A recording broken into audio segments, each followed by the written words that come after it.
تو خیر یہ سب کچھ سامنے ہے آپ کے. دہشت گرد جو ہیں وہ پاکستان کو چیلنج کر رہے ہیں اور اب بلیم گیم میں پڑنے کا نہیں، یہ کارروائی کا وقت ہے. اور آپ کو پتہ ہے ایک دفعہ پہلے بھی ہم سارے اکٹھے ہوئے تھے ثانیہ اے پی ایس پر. پوری قوم ایک ہو سکتی ہے تو سوال تو یہی بنتا ہے نا کہ آج کیوں نہیں، لیکن اکٹھے بھی ہو جائیں تو کوئی کنکلوسو قسم کا پکا کام ہونا چاہیے. پہلے تو اکٹھا ہوتا ہی ہمیں کوئی نظر نہیں آ رہا، تو کس طرح آگے بڑھیں گے؟ کے پی کے حکومت کے سابق وزیر شوکت یوسفزئی سے بات کریں گے اسی بارے میں. بہت شکریہ شوکت صاحب. شوکت صاحب، پشاور پولیس لائنز دھماکے نے سب کو سرٹنلی بہت ڈسٹرب کیا ہے، جھنجھوڑ کر رکھا ہوا ہے. صاف ظاہر ہے کہ دہشت گردی کی نئی لہر آ چکی ہے اور اس کی وجہ دہشت گردوں کو صوبے میں واپس لانا تھا یا ان سے مذاکراتی عمل معطل کرنا تھا. اس پہ تحریک انصاف کی رائے تو ہمیں پتہ ہے، آپ کی ذاتی رائے کیا ہے؟ دیکھیں، دہشت گردی کی اگر آپ بات کرتے ہیں تو 15-20 سال 25 سال اس صوبے کو متاثر کیا ہے، لیکن اس کے باوجود جب عمران خان کی حکومت آتی ہے 4 سال تو اس میں بڑا امن ہم نے دیکھا اور کسی قسم کی کوئی اتنی بڑی دہشت گردی نہیں ہوئی. اور جیسے رجیم چینج آتا ہے یہ صورتحال خیبر پختونخوا میں گڑبڑ شروع ہو جاتی ہے. اور چونکہ اس وقت جو وفاقی وزراء ہے وہ کھل کر کہہ رہے ہیں کہ افغانستان سے یہ کارروائیاں ہو رہی ہیں، تو اگر افغانستان سے کارروائیاں ہو رہی ہے تو پھر تو وہ ذمہ داری آتی ہے وفاقی حکومت کے اوپر، کیونکہ بارڈر جو ہے وہ وفاقی حکومت کے ساتھ ہے. تو پھر تو ان کو یہ سوچنا پڑے گا کہ یہ جو کارروائیاں ہو رہی ہیں اس کو کیسے روکا جائے اور کیوں نہ افغان حکومت کے ساتھ اس مرحلے پہ بات کی جائے. لیکن بدقسمتی سے بلیم گیم شروع ہے. خیبر پختونخوا کو ایک تو تنہا چھوڑ دیا گیا، جب سے رجیم چینج ہوا جو اس کا آئینی حق ہے خیبر پختونخوا کا وہ روک دیا گیا. اور فاٹا جو ایکس فائل فاٹا ہے وہاں جو ترقیاتی کام شروع ہوئے اس کو پائے تکمیل تک پہنچانے کے لیے جو ریکوائرڈ اماؤنٹ تھی وہ روک دی گئی. تو یہ سب کچھ ملا کے جو حالات بنانے کی کوشش کی گئی اس سے ایک کیاس جو ہے وہ ڈیولپ ہو رہا ہے. لیکن دیکھیں، دہشت گردی کوئی نئی بات نہیں ہے اس صوبے کے لیے، پہلے بھی ہوئی ہے اور اس میں جو مورال ہے ہماری فورسز کا وہ ہائی رہنا چاہیے اور ہمیشہ ہائی رہا ہے. اچھا شوکت صاحب، یہ سب کچھ تو ٹھیک ہے لیکن بہت کچھ کیا جا سکتا تھا.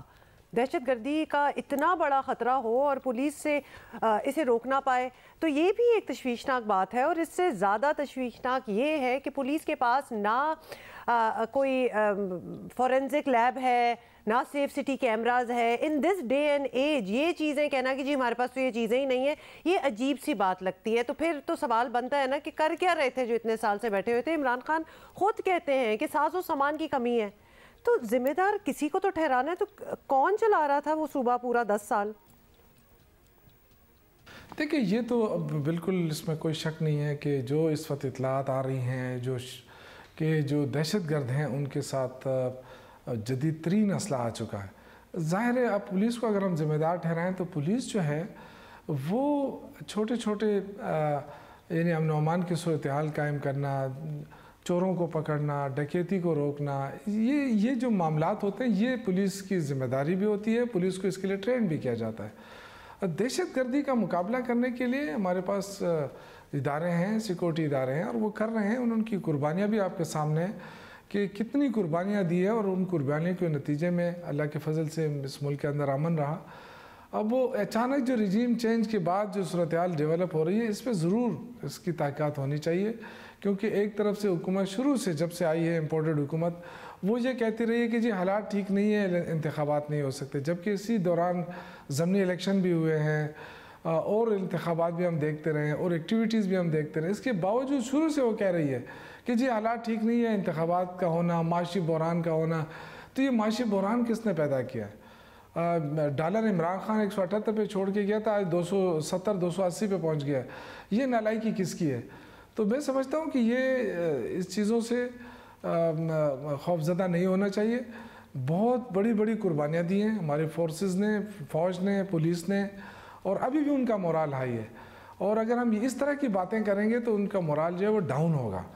بڑے مشکل وقت میں انہوں نے اپنی قربانیاں دی ہیں، بڑی مشکل وقت میں وہ دہشت گردی کے خلاف کھڑے ہوئے ہیں، قوم ان کے ساتھ کھڑی ہے. تو یہ اس طرح کی باتیں کر کے مجھے سمجھ نہیں آ رہا کہ کس کا ایجنڈا پورا کیا جا رہا ہے.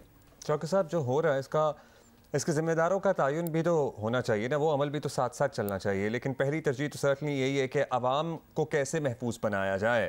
اب ان حالات میں عمران خان صاحب کل بھی الیکشن کی بات کرتے رہے, الیکشن ہوئے, انتخابی مہم چلی, کون سیفٹی کی گارنٹی کر سکتا ہے؟ سی ٹی ڈی کے پاس, پولیس کے پاس, آپ سبھی لوگ مان رہے ہیں کہ کوئی استعداد کار ہے ہی نہیں.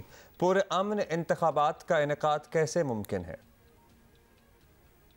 دیکھیں انتخابات تو 2008 میں بھی ہوئے, اس وقت کیا صورتحال تھی, حملے ہوتے رہے. 2013 میں بھی انتخابات ہوئے, بلدیاتی الیکشنز بھی ہوئے. میں جیسے کہہ رہا ہوں کہ یہ جو دہشت گردی کے واقعات اس سے پہلے بھی ہوئے ہیں اور تواتر کے ساتھ ہوئے, اور ان حالات میں 2013 میں جب ہم الیکشن لڑ رہے تھے تو اس وقت تو صورتحال اس سے زیادہ گمبھیر تھی. جب ہم نے الیکشن لڑ کر ہم آئے تو اس وقت پھر جو پالیسیاں بنائی گئی اس سے کافی بہتری آئی, صوبے کے اندر امن رہا, لوگوں کا اعتماد بحال ہوا. اب جو حکومت نگران حکومت بدقسمتی سے یہاں نگران تو نہیں ہے, تو پی ڈی ایم کی حکومت بنائی گئی ہے کیونکہ سارے پی ڈی ایم کے لوگوں کو اس میں شامل کیا گیا ہے. اور مجھے نہیں خیال کہ اس وقت وزیر اعلیٰ جو ہے وہ نگران وزیر اعلیٰ وہ کوئی اتنا با اختیار ہو. سارے اختیارات اس وقت گورنر ہاؤس میں ہیں اور گورنر جو ہے وہ ڈکٹیشن دے رہا ہے. تو یہ صورتحال ایسی ہے کہ اس میں الیکشن کمیشن جو آئینی ذمہ داری ہے کہ 90 روز کے اندر الیکشن ہوں گے, تو وہ ذمہ داری تو نہ گورنر پورا کر رہا ہے نہ الیکشن کمیشن پورے کر رہا ہے. الیکشن کمیشن نے خط لکھا ہے, اٹس گڈ, لیکن اس کا جو جواب گورنر نے دیا ہے کہ جی انتخابات کرائیں 90 دن میں ہیں, لیکن تاریخ دینی چاہیے یا نہیں دینی چاہیے, حالات کیسے ہیں, ان حالات میں دینی چاہیے نہیں دے. بھائی کیا اس سے پہلے حالات خراب نہیں تھے؟ تو اس کا تو حل واحد حل ہے کہ پولیٹیکل اسٹیبلٹی ہو. اس وقت جو سارے صورتحال کی جو لنک جاتی ہے وہ انسٹیبلٹی سے جاتی ہے. اگر انسٹیبلٹی ہے ملک کے اندر تو سب سے پہلے تو اس کو ختم کرنا ہے, اور وہ بغیر الیکشن کے ختم نہیں ہو سکتا. اچھا شوکت صاحب, جب اختیارات کی بات ہوتی ہے نا تو ہم عوام جو ہے وہ یہ لٹرلی یہ سوال کرنا سٹارٹ ہو جاتے ہیں کہ جب اختیارات آپ بعد میں آگے کہتے ہیں کہ نہیں تھے یا نہیں مل رہے تھے, تو آپ لوگ پھر اس کرسی کے لیے, اس جگہ کے لیے اتنا لڑتے کیوں ہیں؟ یہ ایک بہت ہی بیسک قسم کا سوال ہے. اور پھر جب آپ پہنچ جاتے ہیں تو تب بھی اس کرسی کو, اس پوزیشن کو امپاور نہیں کرتے. تو سوال تو پھر بنتے ہیں. اینی وے سیاسی سوال پہ آ جاتے ہیں. ایک سیاسی سوال یہ بھی ہے کہ اب تحریک انصاف خیبر پختونخوا الیکشن میں بھرپور حصہ لینے کا ارادہ رکھتی ہے, تو عوام کو یہ بھی بتانا پڑے گا کہ آپ کا وزارت اعلیٰ کا امیدوار کون ہے. تو کچھ سوچا ہے آپ لوگوں نے, کچھ طے کیے؟ دیکھیں وزیر اعلیٰ بننا یہ ہمارے لیے کوئی اتنا بڑا ایشو ہے نہیں, کیونکہ جو انتخابات ہے اس کی تیاری ہم نے کر لی ہے اور ہمارے پارلیمانی بورڈ کا اجلاس بھی ہو چکا ہے. اور ہفتے کو عمران خان صاحب کی قیادت میں جو انہوں نے بلا لیا ہے سارے جو ممبرز ہیں پارلیمانی بورڈز کے صوبے کے, اور وہاں جا کے کینڈیڈیٹس فائنل ہو جائیں گے, انتخابی عمل شروع ہو جائے گا انشاءاللہ تعالیٰ. ہم اپنی کیمپین شروع کریں گے, جو جیت جائے اسی میں سے پھر وزیر اعلیٰ ہوتا ہے. یہ نہیں ہوتا کہ پہلے سے وزیر اعلیٰ نامزد ہو جائے. جو لوگ منتخب ہو کر آتے ہیں, اور یہ اختیار سابق وزیر اعظم عمران خان کے پاس ہے اور ہمیں ان پر پورا اعتماد ہے. وزیر اعلیٰ کوئی بھی ہو انشاءاللہ تعالیٰ پالیسیاں ان عمران خان کی چلیں گی اور تحریک انصاف کی ہوگی اور عوام کے مفاد میں ہوگی, اور انشاءاللہ عوام کو ریلیف دیں گے.